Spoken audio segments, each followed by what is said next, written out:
तो शुरू करते हैं। पहला question, a post LSCS woman possess 400 ml urine in last 24 hours. 24 घंटे में, लास्ट 24 घंटे में 400 ml यूरिन पास हुआ है। पोस्ट एलएससीएस वुमन है, ठीक है। तो उसमें ये क्या, कौन सी कंडीशन है? Oliguria, polyuria, anuria और हिमेचूरिया। बताइए इसका आंसर।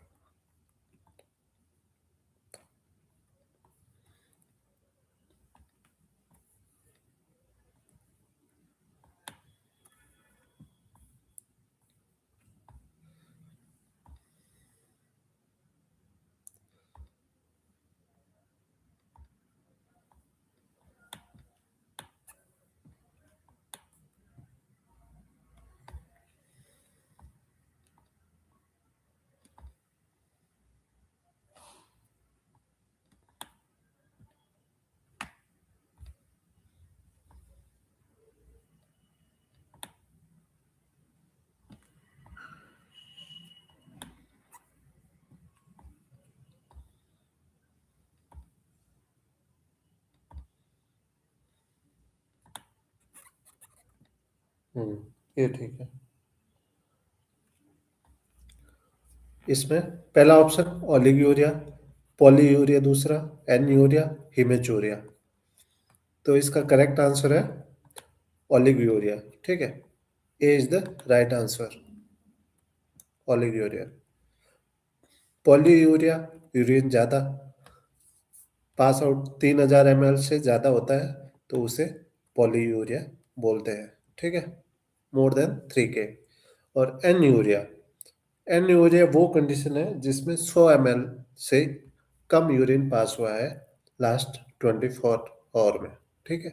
एन यूरिया 100 ml से कम। ओलिगोयूरिया 400 ml से कम, ठीक है। हिमेचूरिया, हिमेचूरिया का मतलब blood in urine, okay. Haematuria का मतलब होता है blood in urine. RBC cast in urine उसे बोलते हैं haematuria, okay. Next question.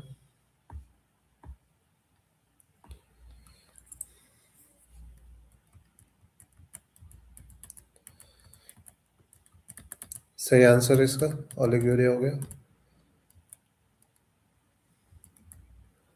Next है suckling release which of the following occur from the posterior pituitary। मतलब बच्चा जब सक करता है या सकलिंग प्रोसेस जब होती है, तब पोस्टीरियर पिट्यूटरी से कौन सा हार्मोन रिलीज होता है? पहला है प्रोलैक्टिन, दूसरा है ऑक्सीटोसिन, तीसरा है सोमेटोस्टेटिन और चौथा है सोमेटोमेडिन।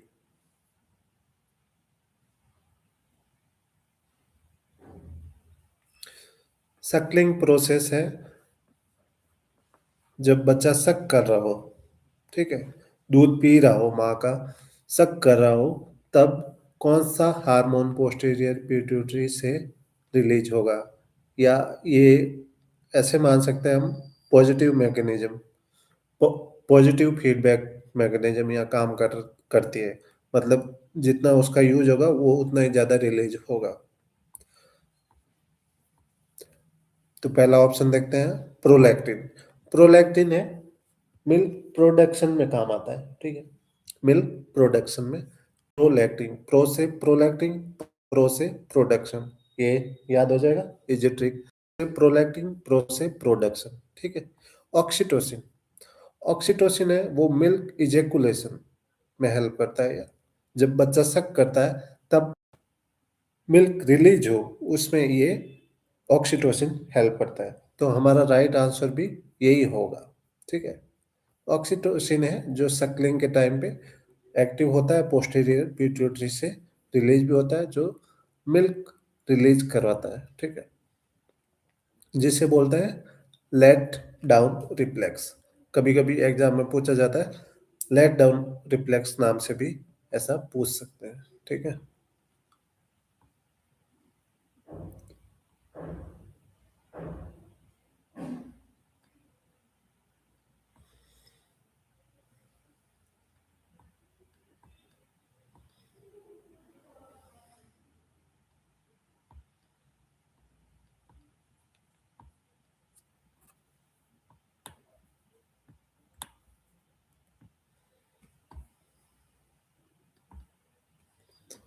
तो इसका सही आंसर हो गया ऑक्सीटोसिन। ठीक है,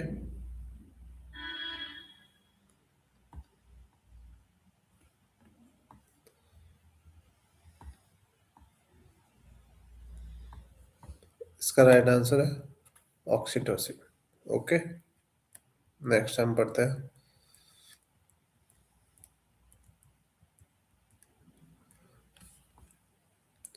Which of the following is not an adverse effect of morphine? Morphine का एडवर्स इफेक्ट क्या नहीं है? पहला है यूफोरिया, दूसरा है रेस्पिरेटरी स्टिमुलेशन, तीसरा है नोजिया, चौथा है हिस्टामिन रिलीज।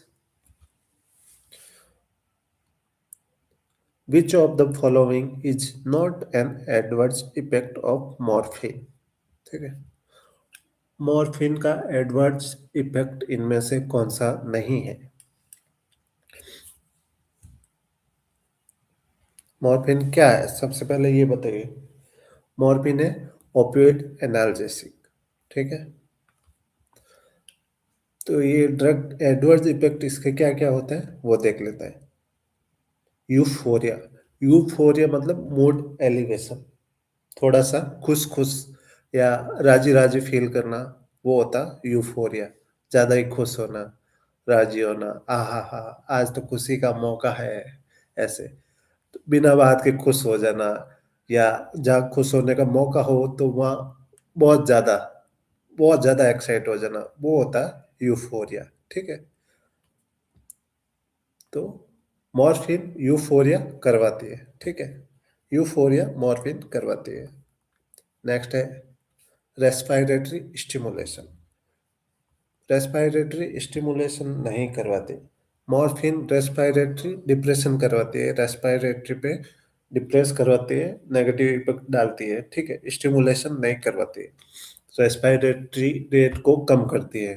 ठीक है, मॉर्फिन। तो अपना राइट आंसर ये हो गया। ठीक है, रेस्पिरेटरी स्टिमुलेशन इज सही इसका answer. Okay, next nausea. Yes, morphine nausea करवाती है, मॉर्फिन नोजिया करवाती है। यूफोरिया करवाती है, नोजिया करवाती है। Histamine release, yes, histamine release भी करवाती है, मॉर्फिन हिस्टामिन रिलीज भी करवाती है। ओके,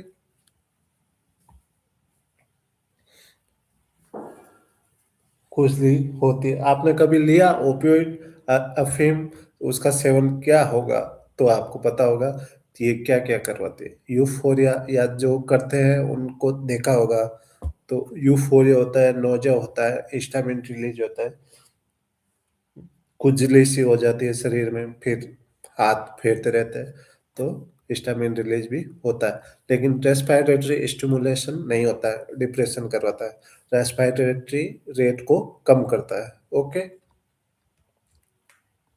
नेक्स्ट क्वेश्चन ये लो। Which of the following is the drug of choice for chemoprophylaxis of cholera? ठीक है, which of the following is the drug of choice DOC for chemoprophylaxis of cholera?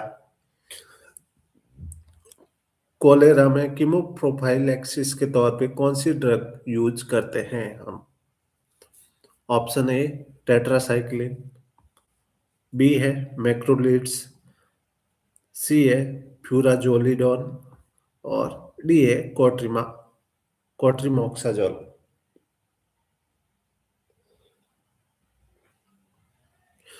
Which of the following is the drug of choice in chemoprophylaxis of cholera?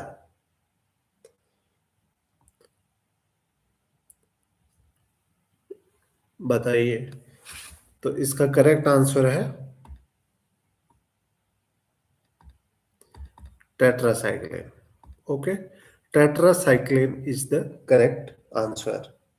Okay, tetracycline chemoprophylaxis of cholera के तौर पे use करते हैं। Cholera में drug of choice है cholera prevention में। ठीक है, कीमोप्रोफाइलैक्सिस मतलब प्रिवेंशन में tetracycline. Okay, yes, tetracycline is the right answer. Next, tension मतलब कुछ हम गलत नहीं पढ़ेंगे। ठीक है, नेक्स्ट क्वेश्चन है, ये नॉर्थ सेट के रिलेटेड भी क्वेश्चन है। प्री एग्जाम में, प्री में ऐसे क्वेश्चन पूछे जाते हैं। ठीक है, तो नेक्स्ट क्वेश्चन है, the paediatric nurse is putting erythromycin ointment in the newborn eyes. Newborn के आइज में है इरिथ्रोमाइसिन ऑइंटमेंट, पीडियाट्रिक नर्स डाल रही है इन्फेक्शन को प्रिवेंट करने के लिए, to prevent infection. C place it in the following area of the eye, मतलब आंख के किस भाग में ये ड्रग वो डालेगी। ठीक है, इरिथ्रोमाइसिन देने का तरीका हमें पूछा गया है न्यूबॉर्न में। पीडियाट्रिक नर्स है, इरिथ्रोमाइसिन ऑइंटमेंट डाल रही है न्यूबॉर्न की आंखों में टू प्रिवेंट इन्फेक्शन। तो कौन सा तरीका हम यूज करेंगे? Option A is the under the eyelid, eyelid के नीचे। बी है in the lower conjunctival sac, lower conjunctival sac में हम डालेंगे। सी है by the optic disc. D है ऑन द कॉर्निया। बताओ जरा, ये तो बहुत इजी है, अंडर द आईलिड। ये आपका रॉन्ग आंसर। ओके, नेक्स्ट, बाकी तीन option. On the cornea, cornea पे कभी नहीं डालते, कॉर्निया डैमेज हो जाएगा, पूरी आंख खराब हो जाएगी, बिल्कुल दिखना बंद हो जाएगा। ओके, ठीक है, तो हमें कॉर्निया पे डायरेक्ट नहीं डालना होता है। अब ये दो ऑप्शन है, बाय द ऑप्टिक डिस्क और in the lower conjunctival sac. जी नहीं, बाय द ऑप्टिक डिस्क भी इसमें नहीं होगा। ऑप्टिक डिस्क में नहीं डालते हैं, ऑप्टिक डिस्क पीछे रह जाता है कॉर्निया के। ठीक है, सही आंसर, यस, करेक्ट आंसर अपना है in the lower conjunctival sac. Lower conjunctival sac में हम डालते हैं। ओके,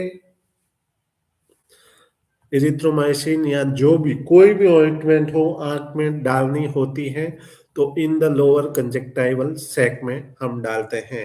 ठीक है, लोअर कंजक्टाइवल सैक में डालते हैं। और इनर कैंथस, आंख में जो इनर कैंथस है उसको थोड़ा सा पिंच करके रखते हैं 2-3 मिनट के लिए, ताकि उसका सिस्टमिक एब्जॉर्प्शन नहीं हो।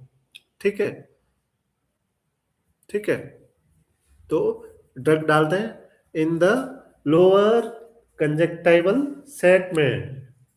याद रहेगा, बहुत इजी प्रोसेस। कोई भी, ये इरिथ्रोमाइसिन का पूछा है, इरिथ्रोमाइसिन, लेकिन कोई भी न्यूबॉर्न हो, चिल्ड्रन हो, एडल्ट हो, आंख में कोई भी ऑइंटमेंट ड्रॉप डाल रहे हैं तो in the lower conjunctival sac ही होगा हमेशा के लिए। कोई भी ड्रग हो, किसी भी एज में हो, एडल्ट हो, बुढ़ा हो, बच्चा हो, औरत हो। ठीक है,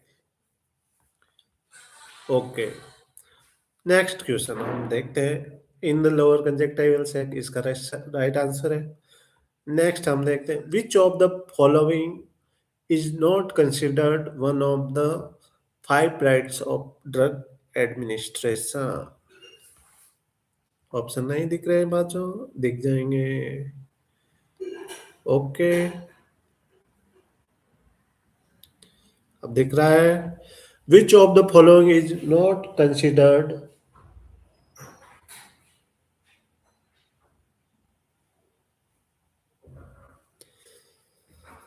one of the 5 rights of drug administration.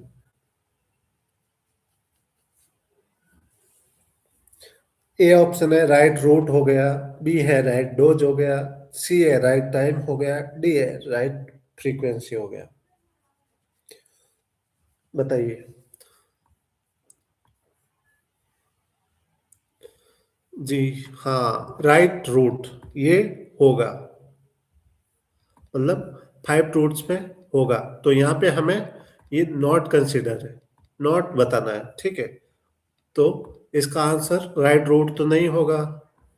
Right root हम चेक करते हैं, पहले आईवी देना है, आईएम देना है, सबक्यूटेनियस देना है, इंट्राडर्मल देना है, ओरल देना है, ये हम ड्रग देने से पहले चेक करते हैं। तो ये 5 राइट्स में इंक्लूड है, ठीक है।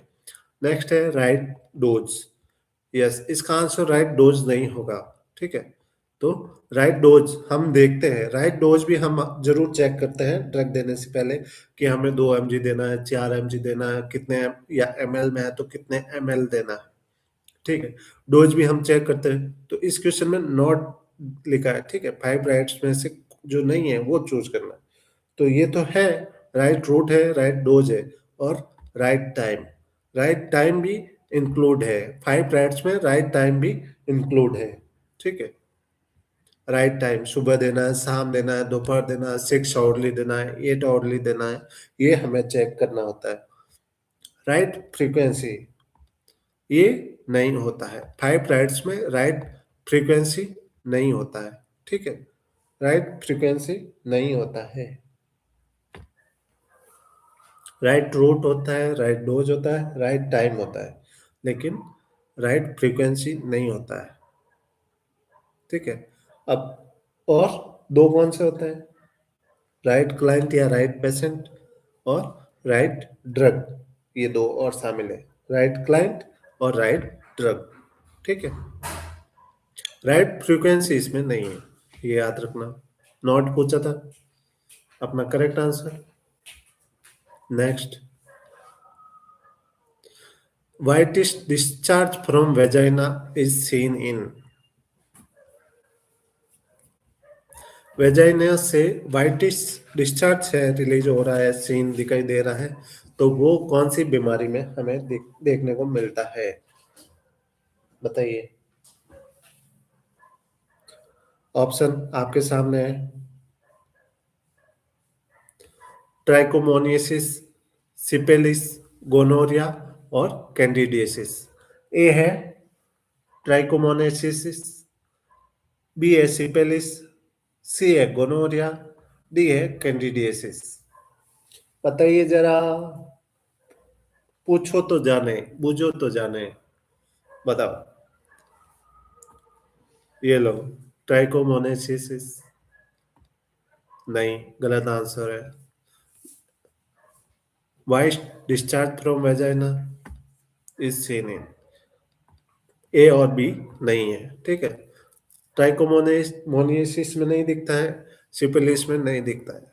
पीछे बचा गोनोरिया और कैंडिडियासिस। गोनोरिया में नहीं दिखता, तो इसका राइट आंसर क्या हो गया? डी बचा है, option D, candidiasis. Okay, whitish discharge vagina से दिख रहा है तो वो कैंडिडियासिस होने की संभावना है। इसकी जांच होनी चाहिए, इसके रिलेटेड डायग्नोस्टिक जो भी प्रोसीजर है वो करवाने चाहिए। Okay, D option is the right. Next question, ये क्वेश्चन आपने देखा होगा north set, last north set में प्री में ये क्वेश्चन आपने देखा होगा। रूट ऑफ एडमिनिस्ट्रेशन ऑफ रोटा वैक्सीन देखा था? यस, तो देखा था आपने, ठीक है। बताइए जरा, कैसे देते हैं रोटा वैक्सीन को? ओरली देते हैं, आईएम देते हैं, आईवी देते हैं, सबक्यूटेनियस देते हैं? बताओ।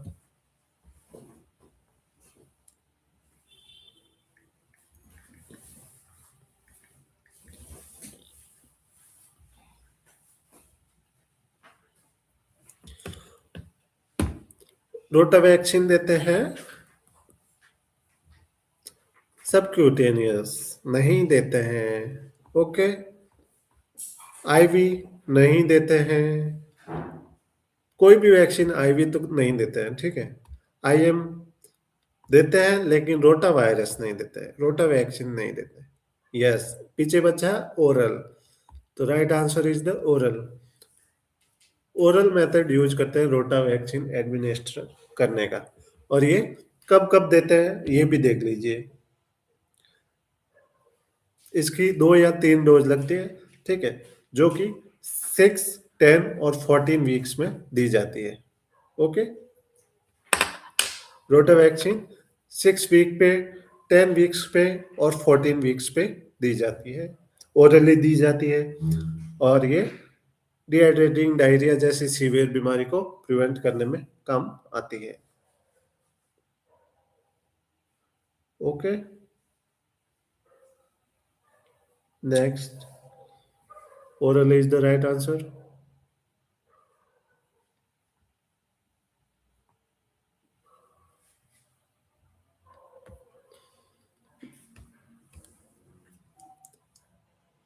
Which of the following vaccine is administered to the newborn within 12 hours of birth?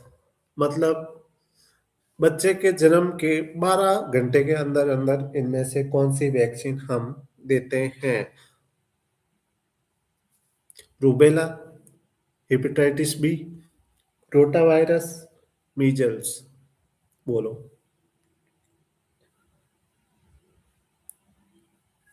Rota virus का अभी बताया था, तो ये तो नहीं है। पहला ऑप्शन चला गया।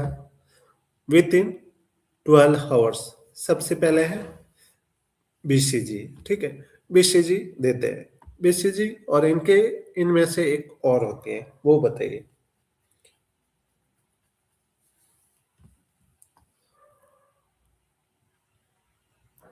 एक और कम कर देते हैं, मीजल्स।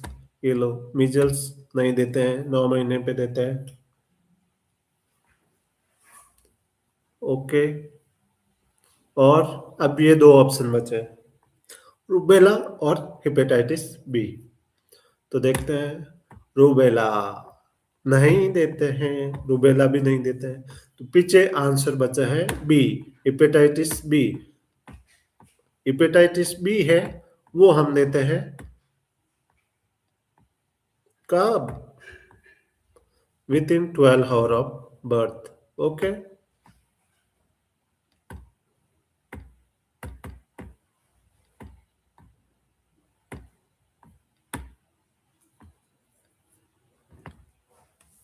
रूबेला नहीं देते हैं, रोटा वायरस नहीं देते हैं, मीजल्स नहीं देते हैं। हेपेटाइटिस बी है, 12 आवर के अंदर अंदर देते हैं। नेक्स्ट, सही answer hepatitis B.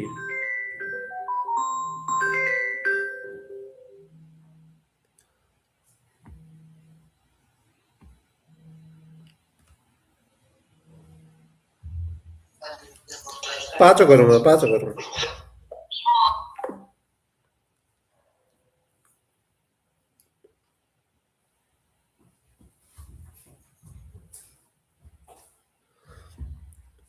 A hypothermic neonate is admitted in NICU. The attending nurse is asked to record the core temperature. Which area would be most accurate of the core temperature?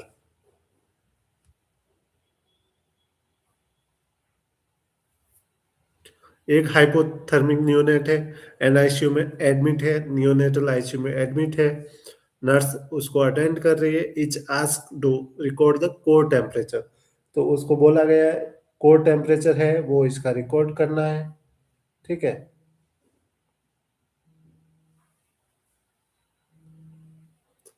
तो which area would be most accurate of the core temperature, ठीक है।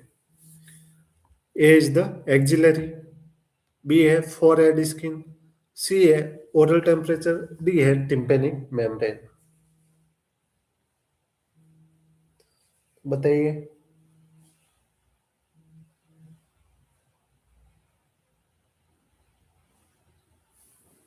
Axillary core temperature, इसका answer बताइए, ठीक है। एक एक निकालते जाते हैं। एक्जिलरी, इसमें एक्जिलरी नहीं होगा, ठीक है। फोरहेड एक स्किन, ये रेडियल टेम्परेचर या वो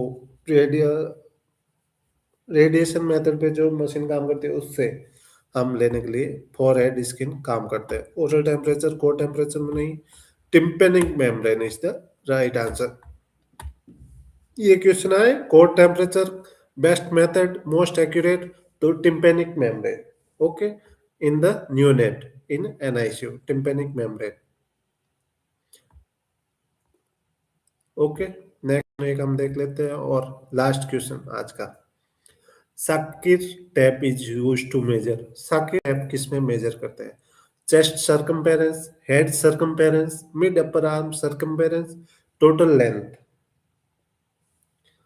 Sakir tape use to major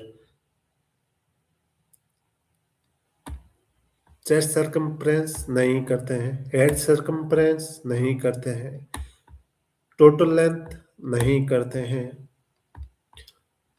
सही आंसर है mid upper arm circumference, C is the right answer. Shakir tape is use to measure mid upper arm circumference, okay. Malnutrition में check करने के लिए ये साकिर टैप यूज होती है। इसमें अलग अलग स्कोर होता है, 11.5, 12.5 और 13.5, ठीक है। इनमें 11.5 से जो नीचे होता है वो अंडर नरिश्ड होता है, ठीक है, या माल नरिश्ड माना जाता है, ठीक है। तो ये साकिर टैप होती है माल न्यूट्रिशन को चेक करने के लिए। इसमें mid upper arm circumference check किया जाता है, okay, C is the right answer, okay. मिलते हैं फिर नेक्स्ट क्लास में। पसंद आया है तो लाइक करें, शेयर करें, सब्सक्राइब करें, सहयोग बनाए रखें। धन्यवाद।